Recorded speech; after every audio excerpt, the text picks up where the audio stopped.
सहनाववतु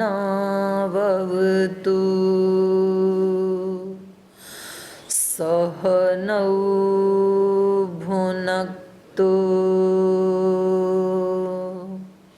सह वीर्यं करवावहै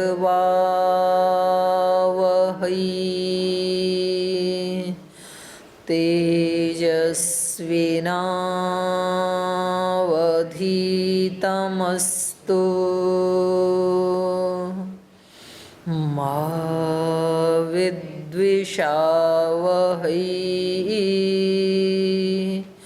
ॐ शान्ति शान्ति शान्तिः।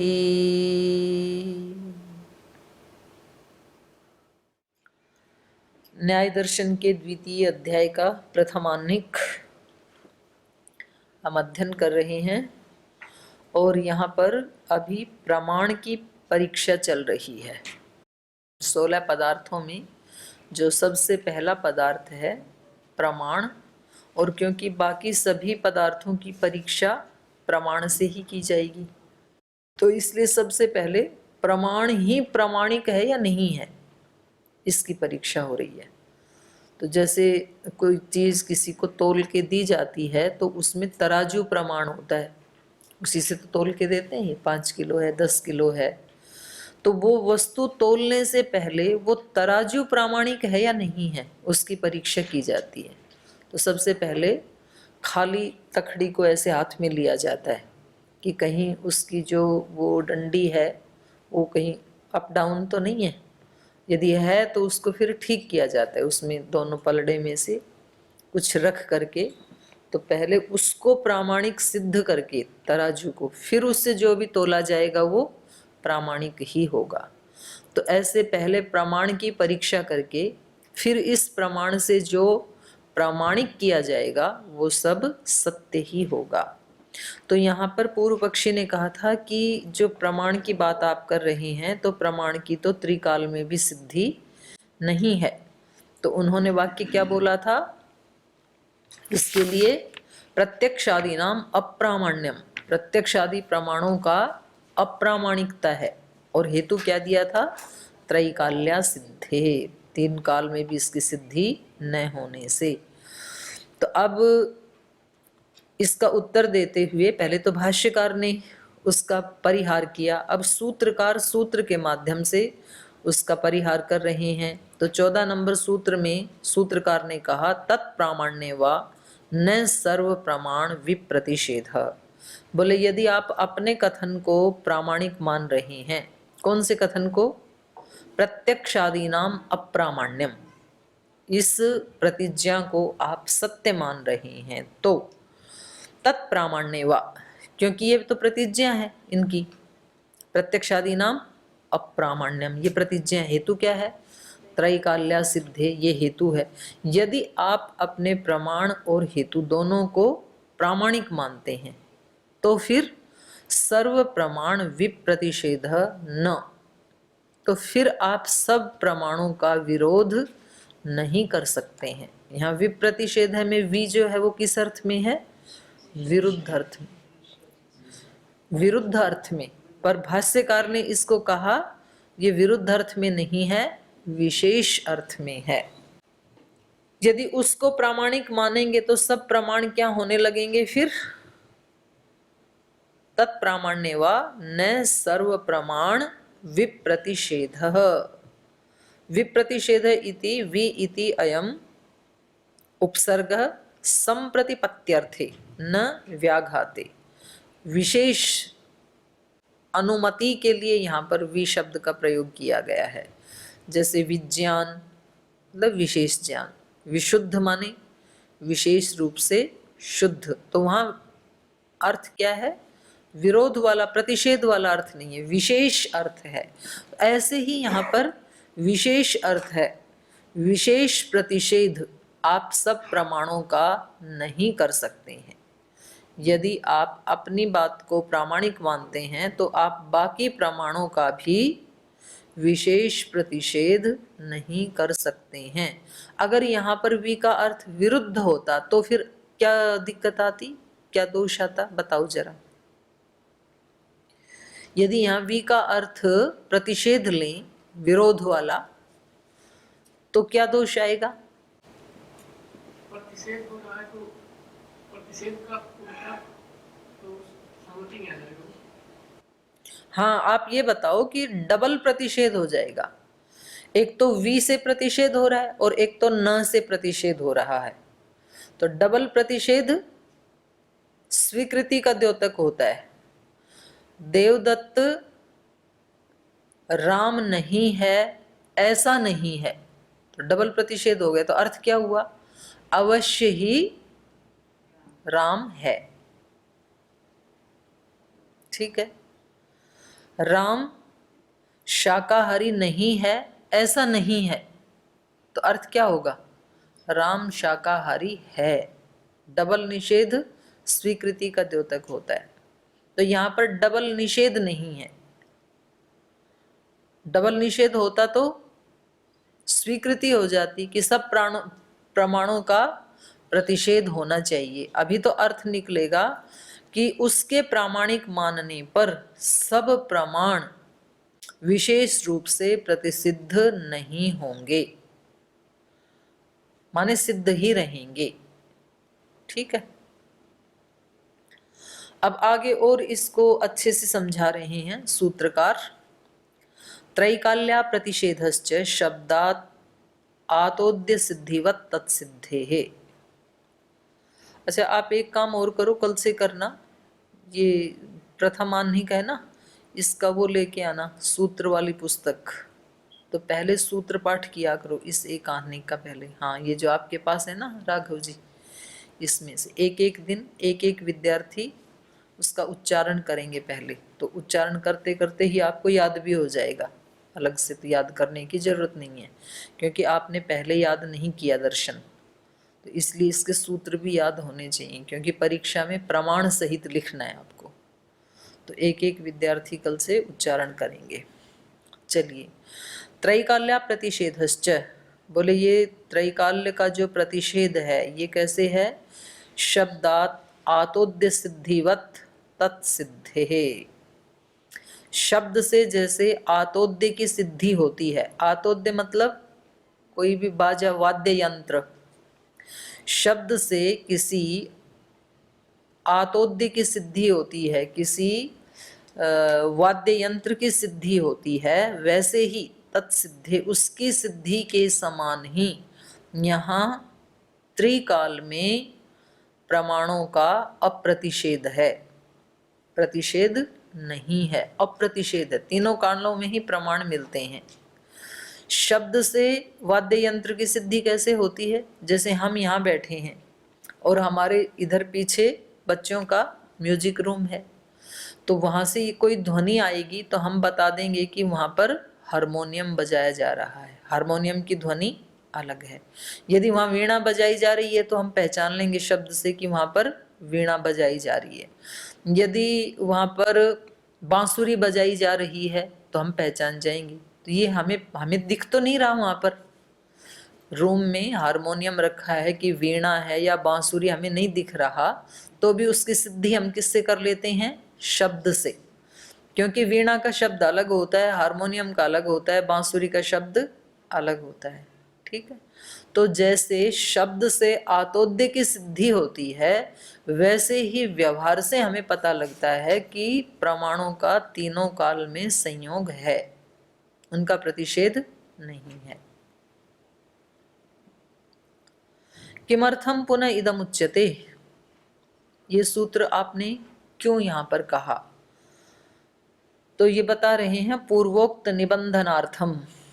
पहले जो भाष्य में कहा था उसको अब सूत्र रूप में कह करके और उसको दृढ़ करना चाहते हैं, हम उसी को बांधना चाहते हैं। माने पुनः कथन जो है वो उसको और सुदृढ़ करने के लिए होता है प्रथम कथन को। यत्तावत् पूर्वोक्तम उपलब्धि हेतु उपलब्धि विषयस्य चार्थस्य पूर्वापर सह भावा नियमात् यथा दर्शनम विभागवचनम इति तदितः समुत्थानम यथा विज्ञायेत। ये कह रहे हैं यत् तावत् पूर्वोक्तम, जो हमने पहले बताया था, क्या बताया था, उपलब्धि हेतुः उपलब्धि विषयस्य च अर्थस्य। उपलब्धि का हेतु क्या होता है, प्रमाण, और उपलब्धि का विषय क्या होता है, प्रमेय। उपलब्धि का हेतु और उपलब्धि के विषय का, अर्थात इस पदार्थ का, अर्थस्य प्रमेयस्य पदार्थस्य, इसका पूर्व पर सहभाव का अनियम है। प्रमाण उस प्रमेय के पहले भी हो सकता है, बाद में भी हो सकता है, साथ भी हो सकता है। एक तरफा नियम नहीं है कि भाई पहले ही होगा, ऐसा नियम नहीं है। बाद में ही होगा केवल, ऐसा नियम भी नहीं। हमेशा साथ साथ ही होगा, ऐसा नियम भी नहीं है। तो इसलिए यहाँ पर कहा पूर्वापर सहभावा नियमात, सहभाव अनियमात, पूर्व पर और सहभाव का अनियम होने से, जहां जैसा प्रयोग देखेंगे तो वहां वैसा हम बताएंगे कि भैया प्रमाण पहले है या प्रमाण बाद में है। प्रमाण और प्रमेय के विषय में पूर्व पर सहभाव का अनियम होने से यथा दर्शनम, जैसा जहां देखा जाता है, विभाग वचनम इति, वैसे उसका विभाग करके बता दिया जाता है। तदितः समुत्थानम यथा विज्ञायेत, तो जो पहले भाष्यकार ने ये बात कही थी वो कैसे कही थी, इतः समुत्थानम, यहां से उठाकर पीछे ले गए थे। मतलब सूत्रकार ने तो ये बात यहाँ कही है और भाष्यकार ने पहले ही कह दी, तो बोल जो पहले कही है वो यहाँ से उठा के ले गए थे पीछे, यहाँ से उठा करके ही उन्होंने कहा था। तदितः समुत्थानम यथा विज्ञायेत, ऐसे जानना चाहिए कि यहाँ से उठा करके ही उन्होंने इस बात को कहा था, क्योंकि अनियमदर्शी खलु अयम ऋषि नियमेन प्रतिषेधम प्रत्याचष्टे। अनियमदर्शी खलु अयम ऋषि, अनियम को देखने वाले ये ऋषि, कौन ऋषि, गौतम ऋषि, जो न्याय दर्शन के ऋषि हैं उनके बारे में कह रहे हैं। अनियमदर्शी क्यों कहा, क्योंकि गौतम ऋषि कोई एक तरफा नियम नहीं देख रहे हैं प्रमाण और प्रमेय का। एक तरफा नियम मतलब पहले ही प्रमाण होता है ऐसा नियम नहीं देख रहे हैं, बाद में ही प्रमाण होता है ऐसा नियम नहीं देख रहे हैं। क्या देख रहे हैं, कभी पहले होता है कभी बाद में होता है। तो इन्होंने उदाहरण दिया था ना कि सूर्य पहले होता है फिर उसके बाद संसार के लोग काम करते हैं, तो वहां प्रमाण पहले है, प्रमेय बाद में है। और प्रमाण बाद में है उसका क्या उदाहरण दिया था, कमरे में वस्तुएं पहले ही हैं, प्रमेय हैं, और दीपक से लाके वो अभिव्यक्त हो गई तो प्रमाण बाद में है। और साथ साथ जहां प्रमाण प्रमेय होते हैं उसका क्या उदाहरण दिया था, धूम और अग्नि का। धूम और अग्नि हमेशा साथ ही होते हैं, तो धूम क्या है, प्रमाण है, और अग्नि क्या है, प्रमेय है। तो ऋषि देखते हैं जैसे जहां देखते हैं वैसा ही नियम कर देते हैं। इस अर्थ में यहाँ पर कहा अनियमदर्शी खलु अयम ऋषि, एक तरफा नियम न देखने वाले ये गौतम ऋषि देख रहे हैं कि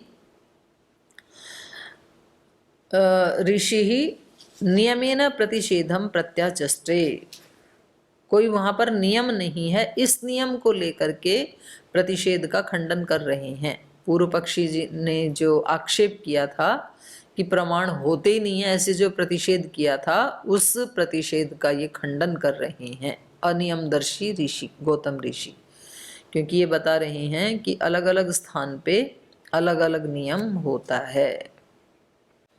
त्रैकाल्यस्य चायुक्त प्रतिषेध इति, नियम से जो प्रतिषेध का खंडन किया है, मतलब अनियम कह के भी एक नियम हो गया। नियम क्या हुआ, अब जहां जैसा देखें वहां वैसा जान लेना चाहिए। त्रैकाल्य से च अयुक्त प्रतिषेध, त्रैकाल्य के साथ जो प्रतिषेध किया था वो प्रतिषेध युक्त नहीं है, ठीक नहीं है। तो उसका एक उदाहरण दे के बता रहे हैं। तत्रैकाम विधाम उदाहरति, उसके लिए एक प्रकार का उदाहरण दे रहे हैं। शब्दात आतोद्य सिद्धिवत इति, शब्द से जैसे वाद्य यंत्र की सिद्धि होती है वैसे ही यथा पश्चात सिद्धेन शब्देन पूर्व सिद्धम आतोद्यम अनुमीयते, जैसे पश्चात सिद्धेन, पहले वाद्य यंत्र होगा बाद में ही तो उससे कोई शब्द निकलेगा ना। लेकिन जो बाद में उत्पन्न हुआ, उस बाद में उत्पन्न होने वाले से पूर्व वाले की सिद्धि हो रही है। ठीक है ना? ओम दीदी, बोलिए। इससे तो ऐसा पता लग रहा है कि प्रमाण हमेशा पहले ही होता है। कैसे कैसे पता लगा आपको? मतलब जो भी तीनों उदाहरण दिए हमको, उन सबसे तो ऐसे ही लगा। निकलो ना आप। जैसे पर का प्रमाण न दिया कि पहले दीपक होगा। नहीं नहीं, बाद में दीपक होता है। नहीं, कमरे में वस्तुएं हैं। हाँ मतलब प्रमाण बाद में होता है, इसका उदाहरण उन्होंने ऐसा दिया। हाँ, तो दीपक से हम देखेंगे वस्तुओं को, तो फिर वो हमको प्रत्यक्ष, पहले प्रमाण होगा फिर बाद में ज्ञान होगा। तो प्रमाण पहले है। नहीं नहीं, यहाँ वस्तुओं का ज्ञान आपको जब वो दीप कमरे में है, जैसे इस कमरे में गद्दे भी हैं, आप भी बैठे हैं, घड़ी है, ये है, सब पदार्थ हैं, और अभी अंधेरा कर दें तो वस्तु तो प्रमेय तो पहले है। ठीक है? तो प्रमेय माने जिसको जानना है वो है प्रमेय, माने जानने योग्य पदार्थ। तो अब जानने योग्य पदार्थ हमारे पास कि इस कमरे में क्या है, ये हमारे लिए प्रमेय है। ठीक है? तो अंधेरे में कुछ भी दिख नहीं रहा है, तो दीपक ने आकर के सब चीजों को दिखा दिया, तो वो साधन बन गया ना इसका दिखाने का। हमें जानना था कि इस कमरे में क्या है। प्रमेय वो होता है जिसको हम जानना चाहते हैं। कभी नहीं, जिसको हमारी जानने की विवक्षा है उसको प्रमेय कहते हैं, और जिस साधन से जाना जाता है उसको प्रमाण कहते हैं। कभी कभी प्रमाण भी प्रमेय बन जाते हैं और कभी कभी प्रमेय भी प्रमाण बन जाते हैं। जब हमें प्रमाण को ही जानना है तो प्रमाण का क्या बन जाएगा? प्रमेय। और उसको जनाने का जो साधन है वो प्रमाण बन जाएगा। तो इसका ऐसे नहीं है कि केवल दीपक प्रमाण ही रहेगा। जब हमें दीपक को ही जानना है तो दीपक क्या बन जाएगा? प्रमेय बन जाएगा। ये आएगा, आगे आएगा। तो इनका कहना, एक उदाहरण दे रहे हैं ये, यथा पश्चात सिद्धेन शब्देन, बाद में जो शब्द सिद्ध हुआ उससे निकला, पूर्व सिद्धम आतोद्यम अनुमीयते, उससे पूर्व सिद्ध जो आतोद्य है उसका अनुमान प्रमाण से हमें ज्ञान हो रहा है। ये क्या दिखाना चाह रहे हैं? हम ये जानना चाह रहे थे कि उस कमरे में कोई वाद्य यंत्र रखा है या नहीं रखा है। तो बोल जी पता नहीं, अब हम तो यहाँ बैठे हैं, हमें क्या पता क्या रखा है। और तभी उस समय कोई हारमोनियम की आवाज आ गई, तो शब्द तो बाद में उत्पन्न हुआ, बाजा पहले ही वहां रखा था। तो अब इस शब्द से हम क्या जान लेंगे? वहां हारमोनियम रखा है। तो यहाँ पर जो जनाने वाला, जो उस बाजे के बारे में हमें ज्ञान कराने वाला है, उस वो साधन क्या है? शब्द। तो शब्द यहाँ क्या बन गया? साधन। ठीक है? और शब्द यदि हमें जानना है कि भाई इस हारमोनियम से कैसा शब्द निकलता है, तो शब्द क्या बन जाएगा? प्रमेय। और अभी शब्द क्या बन गया? प्रमाण, क्योंकि वो साधन बन गया उसको जताने के लिए। तो यहाँ पर प्रमेय पहले है, प्रमेय माने जिसको हमें जानना है, और प्रमाण बाद में आ रहा है, शब्द के द्वारा उसको जाना जा रहा है। तो यथा पश्चात सिद्धेन शब्देन पूर्व सिद्धम आतोद्यम अनुमीयते, साध्यम च आतोद्यम। इस उदाहरण में साध्य क्या है, प्रमेय क्या है? आतोद्य, वाद्य यंत्र, उसको जानना चाह रहे हैं हम। साधनम च शब्द, और उसका साधन क्या है? शब्द। अंतर्हिते ही आतोद्य स्वनतो अनुमानम भवति इति। तो इससे हमें क्या पता लग रहा है? आतोद्य, इस वाद्य यंत्र में अंतर्हिते स्वनतो, ये सारे शब्द इसके अंदर ही हैं, आतोद्य के अंदर ही हैं, क्योंकि जब उसको बजाया तभी तो शब्द निकले। तो ये हमने अनुमान प्रमाण से जान लिया। अंतर्हिते ही आतोद्य स्वनतो अनुमानम भवति, उस आतोद्य में वाद्य यंत्र के अंतर्निहित हैं शब्द, उसके अंदर ही रहते हैं, ऐसा हमने अनुमान प्रमाण से जाना। तब हम कहते हैं वीणा वाद्यते वेणुः पूर्यते इति स्वन विशेषेण आतोद्य विशेषम प्रतिपद्यते। हम कोई शब्द सुनते हैं यहाँ बैठे बैठे तो फिर हम कह देते हैं वीणा वाद्यते, उस रूम में कोई वीणा बजा रहा है, किसी के द्वारा वीणा बजाई जा रही है। वेणुः पूर्यते, किसी के द्वारा बांसुरी बजाई जा रही है, पूरित की जा रही है। तो स्वन विशेषण शब्द विशेष से आतोद्य विशेषम प्रतिपद्यते, वाद्य यंत्र विशेष को हम पहचान लेते हैं, क्योंकि सबका अलग अलग शब्द है, तो उस शब्द विशेष से वाद्य विशेष की प्रतिपत्ति होती है। तथा पूर्व सिद्धम उपलब्धि विषयम पश्चात सिद्धेन उपलब्धि हेतुना प्रतिपद्यते इति। तो कह रहे हैं यहाँ पर पूर्व सिद्धम उपलब्धि विषयम, उपलब्धि का विषय था आतोद्य, और वो तो पहले से ही सिद्ध था, वहाँ रखा ही हुआ था, लेकिन उसकी सिद्धि किससे हुई? हमें पश्चात सिद्धेन उपलब्धि हेतुना, बाद में उत्पन्न होने वाला जो शब्द है उस शब्द के हेतु से हमें प्रतिपद्यते, वाद्य यंत्र के बारे में प्रतिपत्ति होती है। निदर्शनत्वाच्च अस्य शेषयो विधयो यथोक्तम उदाहरणम वेदितव्यम इति। यहाँ निदर्शनत्वात् ऐसे शब्द होना चाहिए, निदर्शना लिखा हुआ है ना, आ को काट लीजिए।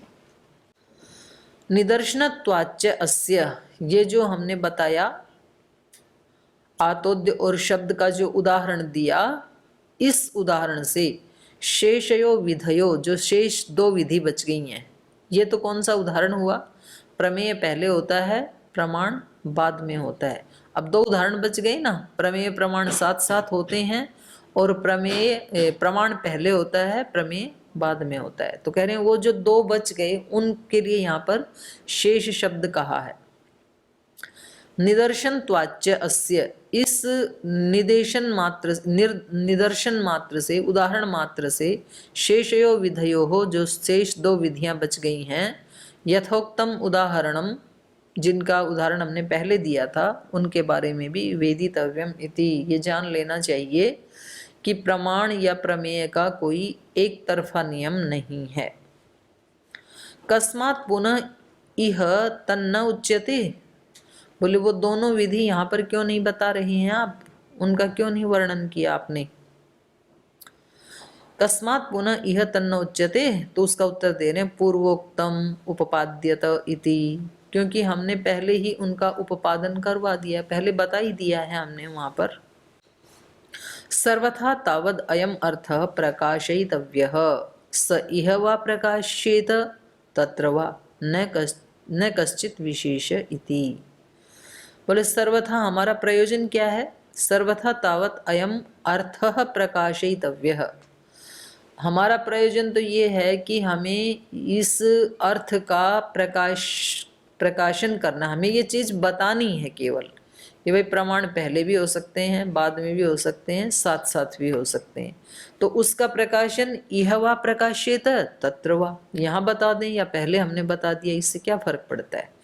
न कश्चित विशेष, इसमें कोई विशेषता नहीं है, कहीं भी बताई, प्रयोजन बताने का था। तो हमने पहले ही तीनों यद्यपि बता दी थी भाष्य में, पर यहाँ सूत्रकार ने फिर दोबारा उसको बता दिया। तो सूत्र तो पहले हैं और भाष्य बाद में है, तो सूत्रकार के यहाँ से उठा के भाष्यकार ने पहले ही हमें बता दिया। ठीक, आगे प्रमाणम प्रमेयम इति च समाख्या समावेशेन वर्तते समाख्या निमित्त वशात। करें प्रमाणम प्रमेयम च समाख्या, प्रमाण और प्रमेय ये संज्ञा, ये समाख्या समावेशेन वर्तते, ये समावेश से रहती हैं। जो अभी आप पूछ रहे थे ना, तो उसका उत्तर दे रहे हैं अब ये कि प्रमाण प्रमेय ये संज्ञाएं ये समावेश से रहती हैं। क्यों? समाख्या निमित्त वशात, उस संज्ञा के प्रवृत्ति निमित्त के कारण, उस संज्ञा का निमित्त क्या है उसके कारण। निमित्त मतलब साधन क्या है? जैसे प्रमेय ये संज्ञा है, तो इस प्रमेय को सिद्ध करने वाला साधन क्या है? प्रमाण। तो जब हमने किसी प्रमेय की कोई संज्ञा दी कि ये प्रमेय है, इसकी संज्ञा है गो, तो इसको गो क्यों कहते हैं, इसका साधन क्या है, गोगमनात्। तो ये हेतु हो गया, ये उसका साधन हो गया, उसको सिद्ध करने वाला। और जब हमें उस प्रमाण की को ही हम प्रमेय मान रहे, उसको जानना चाहते हैं, तो फिर वो प्रमेय बन जाएगा और उसको जिस साधन से जाना जा रहा है वो प्रमाण बन जाएगा। तो ये समावेश से रहती हैं ये संज्ञाएं। समावेश का मतलब एक ही पदार्थ एक समय में प्रमेय भी बन सकता है और दूसरे समय में वही पदार्थ प्रमाण भी बन सकता है। समाख्या निमित्तम तो उपलब्धि साधनम प्रमाणम उपलब्धि विषयश्च प्रमेयम इति। तो अब इसको और स्पष्ट कर दे रहे हैं। समाख्या निमित्तम तु, समाख्या निमित्त क्या होगा, उपलब्धि साधनम, जो उस संज्ञा की उपलब्धि का साधन है उसको तो कहेंगे प्रमाणम, प्रमाण। और उपलब्धि विषयश्च प्रमेयम इति, जो उपलब्धि का विषय है उसको कहेंगे प्रमेय। यदा च उपलब्धि विषय क्वचित उपलब्धि साधनम भवति तदा प्रमाणम प्रमेयम इति च एको अर्थो अभिधीयते। यदा च उपलब्धि विषय, जब उपलब्धि का विषय अर्थात प्रमेय क्वचित उपलब्धि साधनम भवति, वही प्रमेय ही कहीं उपलब्धि का या ज्ञान का साधन बन जाता है, तदा प्रमाणम, तब वही क्या बन जाता है, प्रमाण। तदा प्रमाणम प्रमेयम इति च एकोर्थो अभिधीयते। तो पहले जो प्रमाण था वो अभी प्रमेय बन जाएगा, जो अभी प्रमेय है वो प्रमाण भी बन सकता है। तो एक ही अर्थ को इन दो शब्दों से कहा जा सकता है, प्रमाण से भी प्रमेय से भी। विवक्षा क्या है हमारी ये देखना पड़ेगा, हम किसको जानना चाहते हैं। अस्यार्थस्य अवद्योतनार्थम इदम उच्यते, इसी अर्थ को अवद्योतन करने के लिए, अवद्योतित करने के लिए, प्रकाशित करने के लिए, किस अर्थ को, कि प्रमाण भी कभी प्रमेय बन जाता है और प्रमेय भी कभी कभी प्रमाण बन जाता है। तो इस अर्थ को बताने के लिए इदम उच्यते अगला सूत्र कहा जा रहा है। सूत्र बोलिए, प्रमेयाच तुला प्रामाण्यवत। हाँ, प्रमेयता शब्द भी है और प्रमेया भी है, दोनों शब्द मिलते हैं पाठ भेद से, अर्थ दोनों का एक ही है। प्रमेया च तुला प्रामाण्यवत और प्रमेयता च तुला प्रामाण्यवत। ये जो प्रमेयता है ये कैसी है, तुला प्रामाण्यवत, तुला के प्रमाण की तरह से है। माने कब माप का जो साधन है वो कब कौन सा प्रमाण बनेगा, कब कौन सा प्रमेय बनेगा, वो इस सूत्र से पता चलता है। तुला प्रामाण्यवत मतलब जैसे मैंने आज स्टार्टिंग में बताया ना, कि जब हम तुला को ही जानना चाह रहे हैं कि ये तुला प्रामाणिक है या नहीं है, तो अब तुला हमारे लिए क्या है, प्रमेय, क्योंकि हम तुला को जानना चाह रहे हैं। और उसको किस साधन से जानना चाह रहे हैं, कुछ उसमें पासिंग आदि रख के फिर जान रहे हैं, तो वो इसका साधन बन गया जनाने का। तो इस समय तुला बन गई प्रमेय। और अब इस तुला से हमें 5 किलो या 10 किलो कोई चीज नापनी है, तो वो 10 किलो तो हमारे लिए प्रमेय बन गया और तुला क्या बन गई, प्रमाण बन गई। तो ऐसे ही होता है यहाँ पर भी, ये प्रमेयता जो है प्रमाण और प्रमेय की जो संज्ञाएं हैं, समाख्या है, वो तुला प्रामाण्यवत भवति। भाष्य, गुरुत्व परिमाण ज्ञान साधनम तुला प्रमाणम। जो गुरुत्व परिमाण वाली वस्तुएं हैं उनके ज्ञान का साधन, गुरुत्व माने जिनमें भार है, मिट्टी, पत्थर, सोना, चांदी, ये सब क्या है, गुरुत्व परिमाण वाले हैं। ये गुरुत्व परिमाण ज्ञान साधनम तुला प्रमाणम। तो ऐसी ठोस चीजों को, भार वाली चीजों को नापने का साधन क्या है, तुला। तुला से ही मापा जाता है कितना किलो सोना, कितने किलो चांदी। तो कह रहे हैं ज्ञान विषयो गुरु द्रव्यम स्वर्ण आदि प्रमेयम। और जो ज्ञान का विषय है जिसको हम जानना चाहते हैं वो क्या है, गुरु द्रव्यम स्वर्ण आदि। जो पत्थर स्वर्ण आदि है उसको हम जानना चाहते हैं तो वो हमारे लिए प्रमेय है और तुला क्या है, प्रमाण है।